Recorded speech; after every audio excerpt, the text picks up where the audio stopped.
की जी घटना झाली नाही, जे दादांना झालं नाही आपल्या सर्वांना वाटतं, तसं नसून ही घटना झाली आहे आणि आज दादा आपल्यामध्ये नसले तरी सुद्धा विचाराने ते आपल्या सर्वांबरोबर आहेत।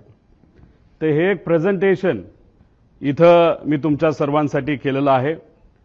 या प्रेझेंटेशनमध्ये मी स्वतः, माझी टीम, मित्र, ज्यांच्या कोणाकडे पर्यंत मी पोहोचू शकलो, त्यांच्याकडनं जी माहिती आम्हाला मिळाली ती माहिती या प्रेझेंटेशनच्या माध्यमातून आपल्या सर्वांपर्यंत आणण्याचा प्रामाणिकपणे प्रयत्न केलेला आहे। काही लोक म्हणतील ही कुठून आणली, कशी आणली? ही आम्ही आणली आहे। अजितदादांच्या प्रेमापोटी ही माहिती आम्ही गोळा केलेली आहे। मी सरकारमध्ये नाही, आम्ही सरकारमध्ये नसलो तरी जे काही जमलं, कारण का शेवटी दादा असतील, साहेब असतील, आम्हा सर्वांना एवढंच सांगितलेलं आहे की प्रयत्न करत राहावा आणि तो प्रयत्न या प्रेझेंटेशनच्या माध्यमातून हाच केलेला आहे की खरं काय घडलं याची माहिती लोकांना पाहिजे, आम्हाला माहिती पाहिजे, म्हणून हा प्रामाणिक असा प्रयत्न तिथे केलेला आहे। माझ्यासारख्या छोट्या